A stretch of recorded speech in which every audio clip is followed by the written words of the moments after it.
Now let's talk about mentees. So how can a mentee take initiative, get the most out of their mentorship?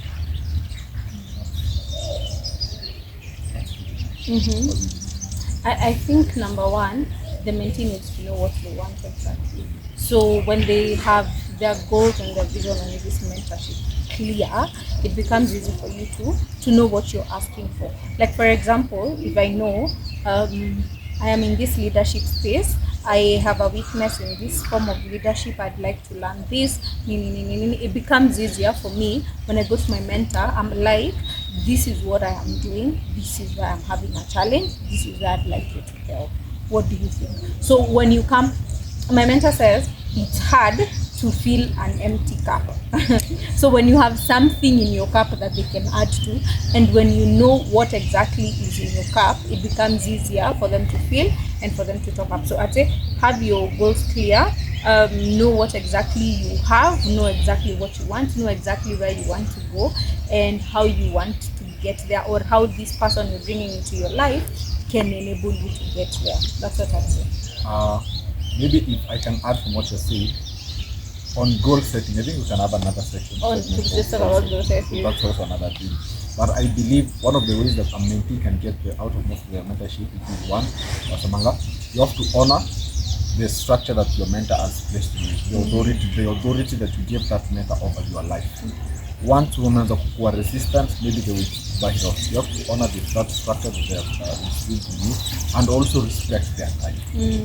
Respect their time, because you are the one who is seeking to knowledge, when you are seeking ideas, when you are seeking and imagine a mentor can give you more than just words. Like for example, if I tell you, kuna history fulani nilikuwa namwambia huyu this big lawyer, and then this also new upcoming lawyer. This new upcoming lawyer and I can be this big lawyer, I would like you to mentor me. And then the lawyer akamwambia, well, they were in a conference, like in a meeting like this, and then akamwambia, wait, mama too, and then we walked from that room and coming back. That's what akamwambia. Then if that will not help you, so you after them. And then the big lawyer just gets out of the room, and then everybody wanakuja, the new big lawyer kimuuliza, huyo unajua na huyo msee nimekuwa nikimtafuta sana, kama mnaongeanga na yeye kama wewe basi pia ni mama, I think for the solve the issue. So I believe by honoring that time without fear kumpasta kumbe na kupata tena na tena, I think you can get the most of what you like to achieve at life. Honestly, totally agree. Because it's an honor for people to let you into their lives. It's an honor for people to just create time to walk with you, to journey with you, and you need to respect that time. I think before we tuanze kurekodi nilikuwa na bully Elijah because he doesn't reply to text. So now there are big people who are supposed to work with him and they've texted him and he's not replied. So yeah, so I think respect. Okay, real quick. So I think respect the time people give you and use it well. If people give you an opportunity to get into their lives, don't take that for granted. Those are the things that a mentee should do in order to be successful. You will not agree with me that perhaps there might be barriers that might prevent the mentors and mentees from achieving their goals. So if I may ask, what are some of the challenges that mentors and mentees might face, and how can they work on the challenges? I'd say one of a big challenge that is majorly overlooked is incompatibility. Sometimes you can have someone and you truly admire them, but the two of you can't form a seamless relationship. Like haingiani. So sometimes you can just be incompatible with people, and that's one. Another challenge could be the time they have, because some of these people we're looking for to speak into our lives may not have enough time to be able to provide the answers or give the wisdom as frequent as we'd like them to give.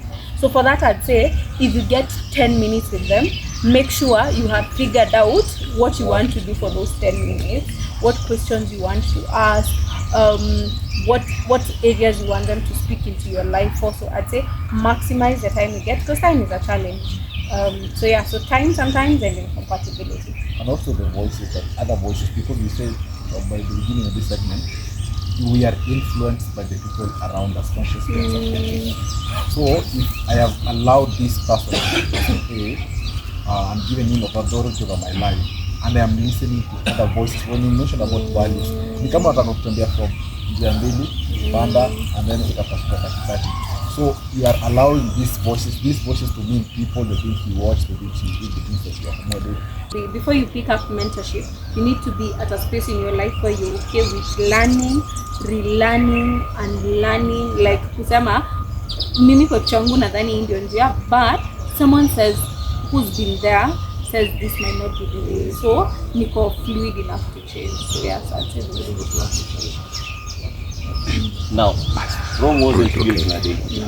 So how can mentors evolve over time, like the process? The process of mentorship evolves with how things are running. I was listening to Lucy when you were starting up his public speaking career. Everybody was like, you are going to hit a wall. Reason being, nobody was ever in that space before. Like nobody thought that you could just be paid by justice. And they really thought that is the problem with Africa. We have people who are still speaking things that are still false. When systems zikichange, pia wase wana change. And the people wenye wanajua hizi vitu wanafaa wale wasenye hawajui vitu wanasema hizi yote iendelee. And also nakumbuka akisema hata kazi yake ya kwanza kwa 22 years old aliingia into a company akamwambia, I know why you people are not making it. Reason being, you people are very good. You are very old. That's the problem. You are giving old ideas. But look at the world, it's changing. Unajua computer walisema computer tech, I think it started exploding from 2000 to 2010. Okay, ilikuwa hapo lakini explosion they take place. Akwambia hivyo. And then akwambia basi unajua utafanya nini? They're going to give you that job. And their company changed tremendously. So I think mentorship evolves to the change of systems. And the systems applies to the things that are affecting our lives. From government, from leadership, from handling money. Mwanzo juzi watu wako wanajua ku-earn na hao vinaona vijana wa forex trading wazee wanatesa huko. Bro, pia unajua wewe piga forex bana, wewe piga forex until kaniambia yako ni kwa kitu kuchuma. Nakwambia mzee, uwezi yani people who used to drive big cars, build nice houses were only old people. But look at now the system has changed. No, and yesterday nakumbuka even our last session where we were told us a mentor doesn't have to be necessarily somebody who is older than you.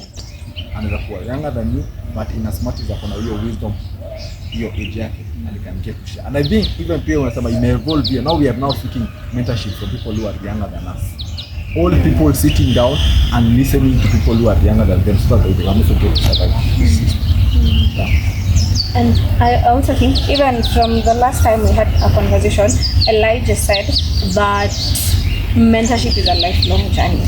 So you go through different phases of your life. Some mentors will come in, some will go out, some will stick for the long run. So for those that stick to for the long run, they need to be able to have your mentorship relationship grow based on the phase of your life you're in and the needs you have at that phase of your life. Like the things I need now as a student may not be the things I need 2-3 years in the line when I'm already pursuing my career and things like those. So they need the relationship needs to be flexible enough to factor in the changes that are happening in your life as a mentee, but also sometimes in the life of your mentor. Things might change in their lives that completely shift the dynamic of your mentor-mentee relationship. So yeah, so I'd say the relationship needs to be played.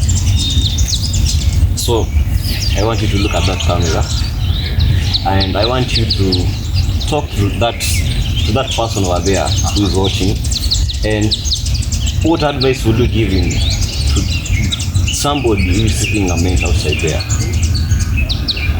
Mentors are important. Because you really need to stand on the shoulders of the giants and see where you are actually heading. Mwanzo na mtu asikudanganya kuchota kwa maisha yako. Hii maisha si yako, we are connected. If maybe for example I had the business, if I was meant to maybe for example create a system that is going to support different and many families to come, and then mimi ni yake, and then I'm going to na hii barabara solo, nitakufa peke yangu na nitakufa full lot of people. Napenda sana hii word ya Genesis wakati Jacob and Esau wanakuwa unajua, and God anambia kina Rebecca, and you have 2 nations, not 2 people, 2 nations. Yourself, you are a nation by yourself. So I really think once you are thinking about your life, nataka tuanze kufikiria life yetu kama intergenerational, and you cannot get to live it like on your own. So please seek mentors, seek people who are giving you advice, seek people wenye wana make 10 marks na wanaendelea kuona na kushare ili wewe kijana na mimi kama mimi niko mchetu kwa fiti uweze na tupia sasa hivi na tuko tofauti sote. I think my advice would be let every interaction you have count.